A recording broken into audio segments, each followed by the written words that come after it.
Hello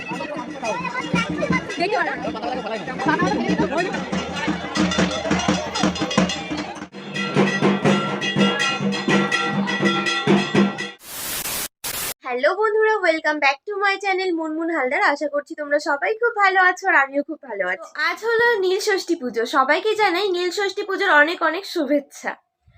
তো তোমাদের সুস্থতা কামনা শুরু করে আজকের ব্লগটা আমি এখন থেকেই শুরু করছি। কালকে তো সবাই দেখলে আমি প্রাইভেট থেকে আসার সময় ফল কিনে নিয়ে এসেছিলাম পুজোর জন্য। তো আর তেমন কাঁচা ফল জোগাড় করা হয়নি, আর আমাদের এই সাইডে তেমন কাঁচা ফল পাওয়া যায় না। তার জন্যই আমি গোটা ফল কিনে নিয়ে এসেছিলাম। তাড়াতাড়ি পড়াতে চলে যাই, কারণ পড়িয়ে এসে বাড়ি অনেক কাজ আছে। আমি শুধু এই যে বিছানাটা উঠিয়ে নিয়েছি, আর ঘর ঝাড় দিতে হবে, ঘর মুছতে হবে, ঠাকুর ঘর পরিষ্কার করতে হবে, তারপরে ঘরের পুজো দিয়ে দেন তারপর জল ঢালতে দিতে হবে। তো বেশি কথা না বলে চলো তাহলে ভিডিওটা দেখতে থাকো, স্কিপ না করে। পরে দেখা হচ্ছে। তারপর আমি পড়াতে চলে এসেছি। তো সকালে আমার কাছে দুটো স্টুডেন্ট পড়ে, একটার বয়স 4.5 বছর আর আরেকটার বয়স হচ্ছে 3 বছর, ওই 2-3 মাস মতন। তো ছোটটাকে আমি এখানে অ ক খ লিখতে দিয়েছি, দেখে দেখে লিখছে।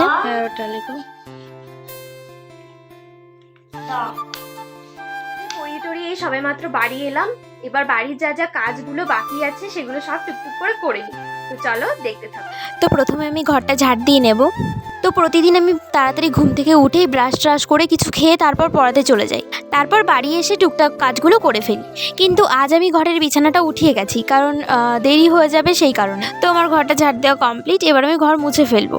আর বন্ধুরা, আমি তোমাদেরকে বলছিলাম না যে আমাদের এই সাইডটায় তেমন একটা 5 ফল পাওয়া যায় না, কিন্তু আমার দিদা অনেক জায়গা থেকে খুঁজে খুঁজে আমার জন্য 5 ফল গুছিয়ে এনে রেখে দিয়েছে। আর এই নীল পুজোর মেনই হচ্ছে ওই 5 রকমের ফল, মানে যেমন ধরো কাঁচা খেজুর, তারপর আতা, তারপর বেল, লেবু, আম।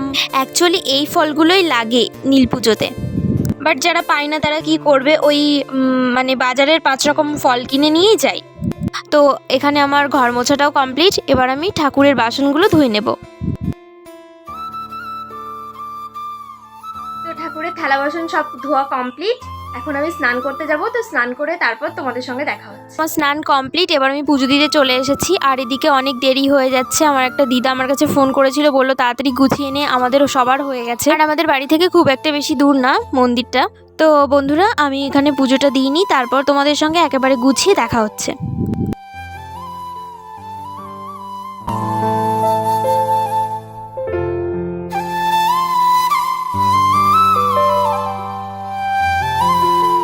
আর আমার ঘরেও যেহেতু শিবলিঙ্গ আছে, তাই আমি ঘরে আগে বাবার মাথায় জল ঢেলে তারপর আমি মন্দিরে যাব। ছোটবেলা থেকেই শুনেছি, মা বলে যে ঘরের পুজো দিয়ে তারপর বাইরে যেতে হয় পুজো দিতে। আর আমি তেমন ভালো একটা উলুলু দিতে পারি না, কিন্তু ভগবানকে ডাকার জন্য তো আর ভালো মন্দের প্রয়োজন হয় না, তাই যেমনটা পারি আমি তেমনভাবেই ভগবানকে ডাকি।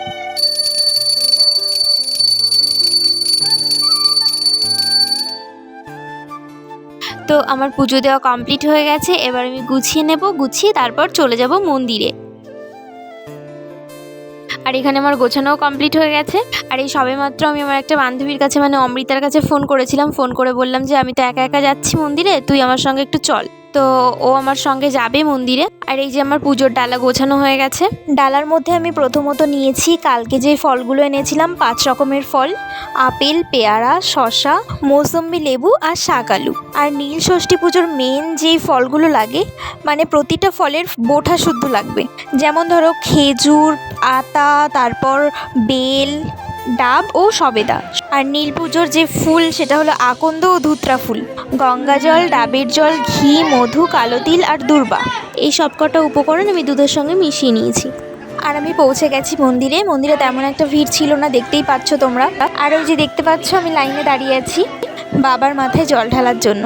আর ভিতরে যেহেতু আমি ফোন নিয়ে যেতে পারিনি, তাই বাইরে থেকে আমার বান্ধবী ভিডিও করে দিচ্ছিল। তো মন্দিরের ভিতরে আমি তেমন কাউকে পাইনি যে বলবো আমার ভিডিওটা একটু করে দে, কারণ সবার হাতেই দেখতে পাচ্ছ ডালা আছে। আর একটা ছোট্ট পুচকি বোনকে বলেছিলাম যে একটু ভিডিও করে দে, তো সে ভিডিওটা অন না করেই ফোন নিয়ে দাঁড়িয়েছিল। যাই হোক, কি আর করা যাবে, যতটুকু পেরেছি আমি ততটুকু তোমাদের সঙ্গে শেয়ার করার চেষ্টা করেছি। আর দেখো এখানে সবাই লাইন দিয়ে দাঁড়িয়ে আছে। আর এই হলো আমাদের মহাদেব। আর এই নীল ষষ্ঠী পুজোটা অ্যাকচুয়ালি তো বৌদির, মানে তারা তাদের স্বামী সন্তানের মঙ্গল কামনার জন্য এই পুজোটা করে থাকে। কিন্তু ভগবান যে বলেনি আমাকে একমাত্র তোমরাই পুজো দেবে আর তোমরা দেবে না, তাই ঈশ্বরকে সবাই ডাকতে পারে। আর এই যে আমার জল ঢালা কমপ্লিট, তো আমি এখন বাড়ির দিকে চলে যাচ্ছি। তো তোমরা দেখলে আমি বাড়িতে চলে এসেছিলাম। বাড়ি এসে ভীষণ শরীরটা টায়ার্ড লাগছিল, তাই একটু ঘুমিয়ে পড়েছিলাম। আর এখন বাজে সন্ধ্যা 8টা, আমি গুছিয়ে নিয়েছি। তো তারপর চলে এসেছি শিবতলাতে, আর এখানে খেজুর ভাঙা অলরেডি শুরু হয়ে গেছে।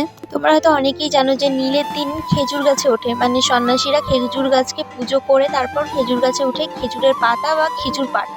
আর তোমরা কমেন্ট করে জানিও যে তোমাদের ওই দিকে নীলের দিন কি নিয়ম পালন হয়। মোটামুটি আমাদের চারিপাশে যে কটা নীল পুজো হয় সব জায়গায় বিকালেই খেজুর ভাঙাটা হয়, কিন্তু আমাদের এখানে 8টার দিকে হয়। প্রতি বছরই 8টার দিকেই শুরু হয়। আর এদিকে দেখতে পাচ্ছ সবার প্রথম খেজুর গাছকে পুজো করা হচ্ছে। তারপর যারা সন্ন্যাসী রয়েছে তারা খেজুর গাছটাকে নিয়ে গণ্ডি কাটছে। আমি সঠিক জানি না, বাট হয়তো 108 বার গণ্ডি কাটতে হয়। আর এই যে দেখতে পাচ্ছ এটাই হলো খেজুর গাছ। আমি অধিকাংশ জায়গায় দেখেছি যে খেজুর পাতা নয়, খেজুর ভাঙে, কিন্তু আমাদের এখানের গাছে যেহেতু খেজুর হয় না সেই কারণে খেজুরের পাতাটাই ভাঙে। আর সেই খেজুরের পাতা কেউ ঘরের দরজার সামনে রাখে বা কেউ ঠাকুর ঘরের সামনে রাখে, 1 বছর রেখে দেয়। তোমরা ঠিক বুঝতে পারছো কি জানি না, বাট খেজুর গাছটা কিন্তু অনেকটাই বড়। দেন তারপর খেজুর গাছকে পুজো করে 108 বার গণ্ডি কাটার পর এই যে উঠে গেছে এই ছেলেটা। এখানে অনেককেই বলতে শুনেছি যারা নাকি খেজুর সন্ন্যাসীটা ঠিকঠাক করে পালন না করে তাদের নাকি গাছে উঠলে কাটা পায়ে ফুটে যায় বা গা হাত পায়ে ফুটে যায়, রক্ত বের হয়। আর যারা মন দিয়ে পালন করে তাদের নাকি কিচ্ছু হয় না, কারণ খেজুরের কাটার মধ্যে ঢুকলে কিন্তু সবারই রক্ত বের হবে, কিন্তু এই ক্ষেত্রে একদমই অন্যরকম। আর এই যে দেখছো যেই ছেলেটা গাছে উঠেছে তার কিন্তু বয়স বেশি নয়, ওই হয়তো 14-15 বছর বয়স হবে। তারপর দেখো খেজুর গাছের একদম আগায় উঠে গেছে। এই গাছের মধ্যে ওরা ঢুকবে, মানে দুজন উঠেছে আর দুজনই একদম গাছের আগায় উঠে যাবে।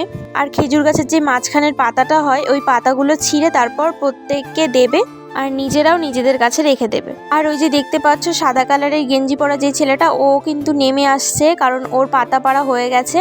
কি জানি ওরা এত বড় গাছে কিভাবে ওঠে, তাও আবার গাছের আগায়।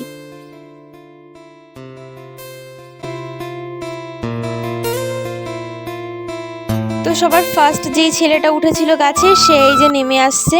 মোটামুটি সন্ন্যাসী যে কজন থাকে, মানে 50 জন 60 জন হোক, সবাই যতটুকু পারে ততটুকুই গাছে ওঠে, কিন্তু গাছের আগাতে 2 জন মাত্রই ওঠে। এই পুজোটা কিন্তু একটা পাড়ার মধ্যে, মানে ছোটখাটো একটা পাড়ার মধ্যে হয়, একটু ভিতরের দিকে, কিন্তু দেখো লোকজন কিন্তু প্রচুর হয়েছে। আর এখানে আমরা পাতা খুঁজছিলাম বাট পাতা পাইনি। আর এই যে পুজোর প্রসাদ পেয়ে গেছি। একজনের কাছে অনেকগুলো পাতা ছিল, তো বললাম আমাকে একটা পাতা দাও, তো এই যে একটা পাতা দিয়েছে আমাকে। আর এই হলো আমাদের ছোট্টখাটো নীল পুজোর মেলা। এখানে নীল চড়ক দুটোই হয়। তো নেক্সট ভিডিও চড়কের ব্লগ আসতে চলেছে খুব তাড়াতাড়ি, তার জন্য তোমরা আমার চ্যানেলটা সাবস্ক্রাইব করে দেবে আর পাশে থাকা বেল নোটিফিকেশনটি অন করে রাখবে, তাহলে আমি যখনই ভিডিও পোস্ট করব সবার প্রথম তোমার কাছে পৌঁছে যাবে। তো ফুচকা আর আইসক্রিম খেয়ে এবার আমরা বাড়িতে চলে যাচ্ছি। আর বন্ধুরা এই ছিল আমার আজকের ব্লগ। কেমন লাগলো অবশ্যই তোমরা কমেন্ট করে জানিও। আর যদি আমার ভিডিও তোমাদের ভালো লেগে থাকে তাহলে আমার চ্যানেলটা অবশ্যই সাবস্ক্রাইব করে দেবে অ্যান্ড লাইক শেয়ার কমেন্ট করতে একদমই ভুলবে না। তো দেখা হচ্ছে তোমাদের সঙ্গে নেক্সট ব্লগে। ততক্ষণ সবাই সুস্থ থাকবে, ভালো থাকবে, টাটা।